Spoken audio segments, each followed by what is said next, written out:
Hello everybody, this is Yoko's Anime Reactions, and oh, I forgot to mention that while Tanjiro was dealing with the demon, this is going to be for my review for, Demon Slayer episode 12, so. Anyway, while Tanjiro was dealing with the demon, Zenitsu's been running off, walking around trying to find, the exit, or to find Tanjiro and the boy's sister. They ended up opening a door and coming across somebody with a boar mask on their head, and it looks at them and just runs off. At the time, I thought this was a demon, to be completely honest with you. I didn't know that was a demon slayer, so I assumed it was just a demon that had gotten stuck in there and it didn't want to be there, and it was just trying to make its way out, now that it had a way out. Nope. Anyway, Tanjiro is still trying to obviously fight the demon, but he keeps on hitting the stupid drum, making the room rotate, which ends up making the rest of the place rotate for Zenitsu and the little boy. And they end up coming across a demon that tries to eat them, obviously, and they make a run for it and hide in a room, but sadly the room is kind of a dead end. And Zenitsu freaks himself out so much that he passes out, and here's where the strange thing happens. He gets up, still out cold, and uses thunder breathing, essentially, and kills the demon, essentially. And then has no idea what he just did. Why does he only do this when he's sleeping? Or when he's passed out? I am very confused by this. Could somebody give me an answer for this? Unless it gets revealed in Season 2, in which case just let me know that it'll get revealed eventually. But I am very confused as to what just happened there. Because he has no idea that he did that. He thinks he's weak. He's not weak. He's strong. I don't know who is stronger, to be completely honest, Tanjiro or Zenitsu. Probably Tanjiro, because he has got more moves to use. But at that point, I thought that Zenitsu might have had more thunder breathing techniques, but apparently he's only got the one. Anyway, he thinks that the little boy was responsible for the death of the demon, even though you can only really kill a demon by either sunlight or the sword of a demon slayer, and he is the only one who's got a demon slayer sword at the moment, so it couldn't have been the little boy. Anyway, Tanjiro is starting to figure out the pattern of the drums, of how they work, and before he can even go and destroy the demon, the room changes again, just like it did when the kids showed up in the first place.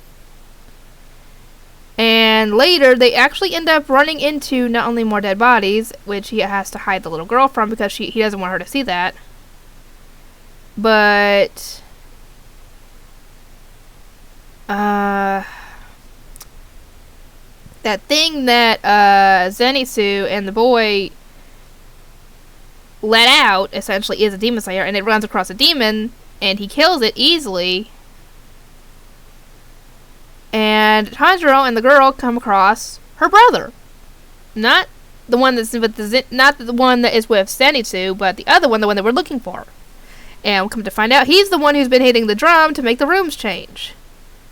And Tanjiro tells them, finds out their names, and tells them to stay there, and if anybody tries to get in that isn't him, to hit the drum so they are safe. And so he goes off to try and take care of the demon once and for all. And we actually get a little backstory on the demon in question, and as to why the boy was kidnapped in the first place. Apparently, he's got a rare blood type.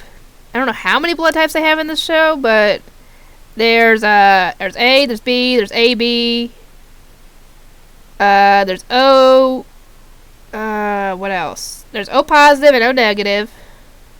O negative is like really... I don't remember which one... I can't remember if O negative is the universal donor or if that's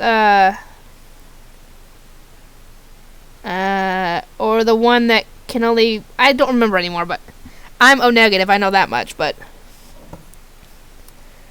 Anyway, he's apparently a red blood type, and if a demon eats a person that has a rare blood type, it's like eating a ton of humans at once. So essentially you get more bang for your buck, so to speak, when it comes to rare blood types. You get more powerful than you would have if you just ate like 100.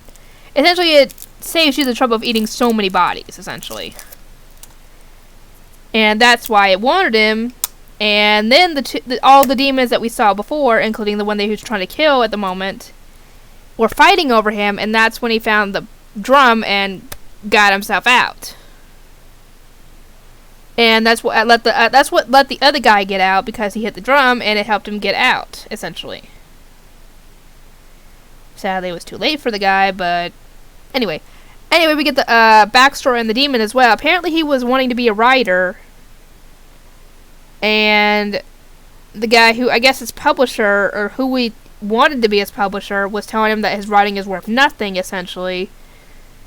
And that apparently his drumming, because he was telling him you might as well go back to the drum, but your drumming is amateur at best, essentially. And this got the demon mad, and he finally killed him. I don't know if he was a demon at that point, or if, he became a demon after that. I don't know, but apparently he's one of the 12 Kizuki. Hey, I actually got the name right. I didn't even think about it, I just said it. Because I was trying to figure out what it was called, and it was the 12 Kizuki. He's apparently, or he used to be. I think he is, because he was number 6, the lower 6, and the next one we run into is the lower 5. But, yeah, Tanjiro ends up, avoiding the papers because the guy's writing was strewn all over the floor and avoided stepping on the papers, unlike the publisher who stepped on his papers, essentially in disrespect of him, and he's finally able to destroy the demon, and the demon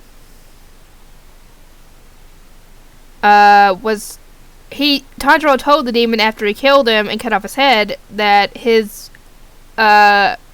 demon art, essentially his abilities were impressive, essentially, because they were.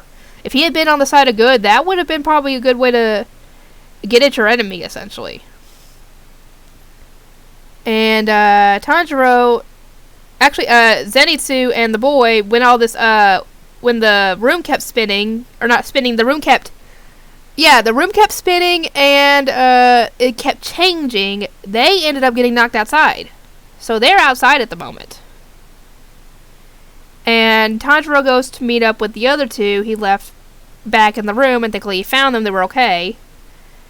And he led them back outside, where, that guy that Zenitsu let out before, is now beating up Zenitsu for protecting Nezuko's box. So that's where we left off in episode 12. Anyway, I will see you guys next time.